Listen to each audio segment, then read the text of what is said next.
నమస్తే, welcome to our channel. నేను మీ దిలీప్.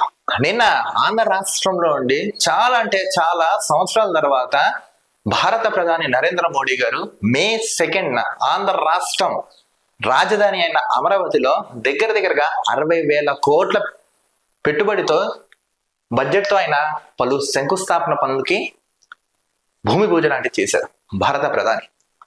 మనందరం అనుకున్నాం గతంలో ఏమని, 3 రాజధానులు ఉంటున్నాం, అమరావతి రాజధాని అని గతంలో చంద్రబాబు నాయుడు గారు చాలా సార్లు ప్రస్తావించారు. సో తర్వాత ఆంధ్రుల రాజధాని అయిన అమరావతి పోయింది లేదు అన్నట్టుగా కలగా మిగిలిపోయింది. కానీ నా నరేంద్ర మోడీ గారు కొండ బదలు కొట్టినట్టుగా చెప్పేశారు, ఆంధ్రుల రాజధాని అమరావతి అని.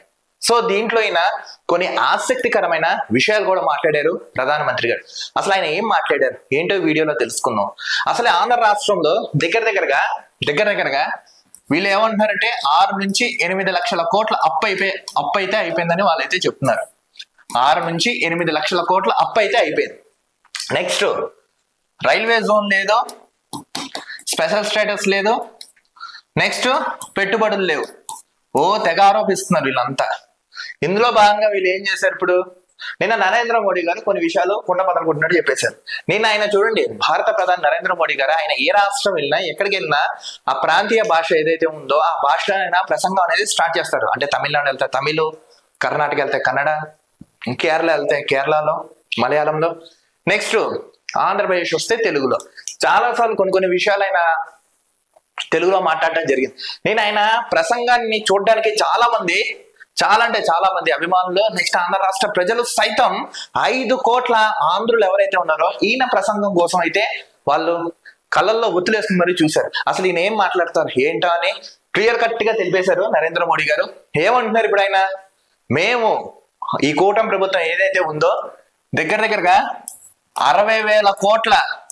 సో ఇప్పుడు నరేంద్ర మోడీ గారు ఏమన్నారంటే నిన్న ఇంకేకంగా 60,000 కోట్లతో ఇక్కడ పలు అభివృద్ధి కార్యక్రమాలకి శ్రీకారం చేసాం, శంకుస్థాపన చేసామని ఆయన కొండ బదులు కొట్టినట్టు చెప్పేశారు.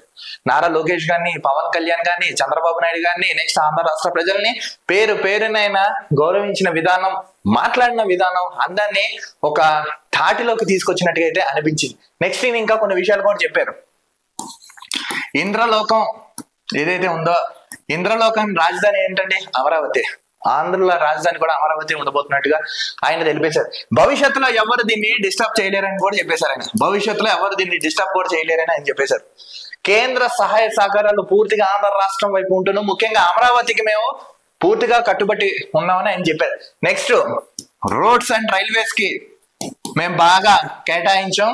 గత ప్రభుత్వంలో కేవలం 90 కోట్లు మాత్రమే, అంటే గత ప్రభుత్వం ఇన్ సెన్స్ కాంగ్రెస్ ప్రభుత్వం కేంద్రంలో సంవత్సరానికి 90 కోట్లు రైల్వే బడ్జెట్ కు పెడితే మేము 900 కోట్లు పెట్టామని ఆయన తెలుపుకుని వచ్చారు. ముఖ్యంగా ఆంధ్ర రాష్ట్రానికి అయితే పలు రైల్వే అభివృద్ధి పనులకి, నెక్స్ట్ కొన్ని స్టేషన్స్ అభివృద్ధి పనికి, నెక్స్ట్ అమృత్ భారత్ స్కీమ్ కింద కూడా ఆంధ్రప్రదేశ్ కు మేము చాలా కేటాయించామని నరేంద్ర మోడీ గారు తెలిపడం అయితే జరిగింది. సరే, ఇక్కడ వరకు బాగా. నరేంద్ర మోడీ గారికి మేము ఒక ప్రశ్న అడుగుతున్నాను. మీరు ఏవైతే స్పెషల్ స్టేటస్ అన్నారో కొంచెం వీటి గురించి కూడా ప్రస్తావించండి సార్. అంటే ఇది ఒక జనాన్ని నుంచి వచ్చిన ఒక పాయింట్ ఆఫ్ వ్యూ గా మిమ్మల్ని అయితే మేము అడుగుతున్నాం. స్పెషల్ స్టేటస్ ఒకటి, రైల్వే జోన్ ఒకటి, రోడ్స్ అండ్ రైల్వేస్ ని కూడా కొంచెం డెవలప్ చేయండి.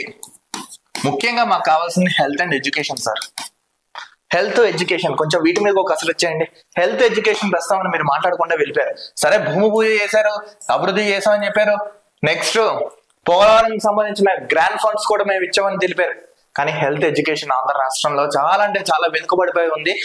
నాట్ ఓన్లీ ఆంధ్రప్రదేశ్, ఓవరాల్ భారతదేశంలో చాలా సమస్యలు అయితే ఎదురవుతున్నాయి సార్. కొంచెం హెల్త్ ఎడ్యుకేషన్ మీద కూడా కొంచెం ఫోకస్ పెట్టండి. నెక్స్ట్, ఇప్పుడు పెట్టుబడులు కూడా కేంద్రంగా అమరావతి అవ్వబోతున్నారు. నెక్స్ట్ ఇంకా మీకు విషయం చెప్తున్నానండి, ఏ యూనివర్సిటీ కూడా ఆంధ్ర రాష్ట్రానికి రాబోతుంది.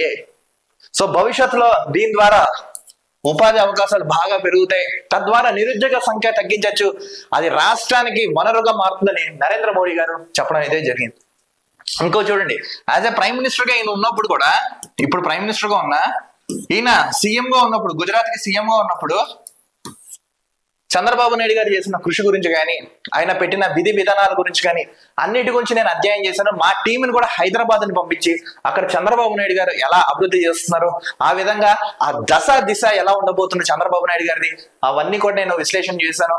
సో అప్పుడు వీళ్ళు ఏదైతే హైటెక్ సిటీని తక్కువగా చూసారో, ఇప్పుడు కొంత కోట్ల మందికి ఏదైతే ఉపాధిగా దొరికింది ఈ సాఫ్ట్వేర్, ఈ క్రమంలోనే హైదరాబాద్ ఎలా డెవలప్ అయిందో భవిష్యత్తులో కూడా అమరావతి కూడా ఊపందుకుంటుంది. ఎందుకంటే మిషన్ ఉన్న నాయకుడు చంద్రబాబు నాయుడు గారని నరేంద్ర మోడీ గారు.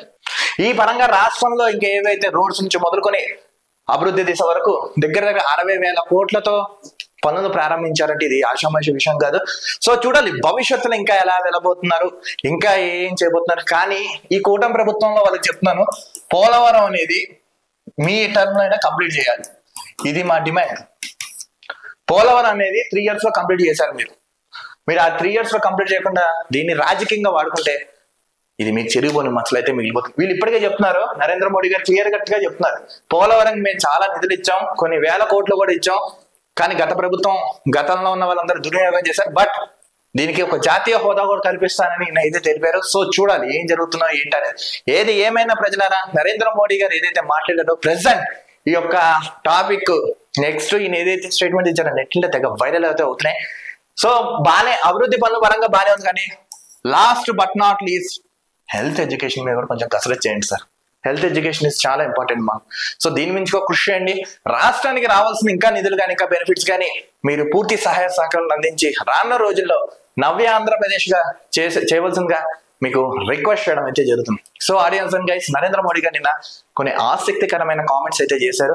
అవి ఏంటి అని మీకైతే ఎక్స్ప్లెయిన్ చేశాను. మీకేమనిపించింది? కేవలం ఈ ప్రకటన వరకు మాత్రమే పరిమితం అవుతాయా? వాస్తవిక జీవితంలో పనిచేస్తారా?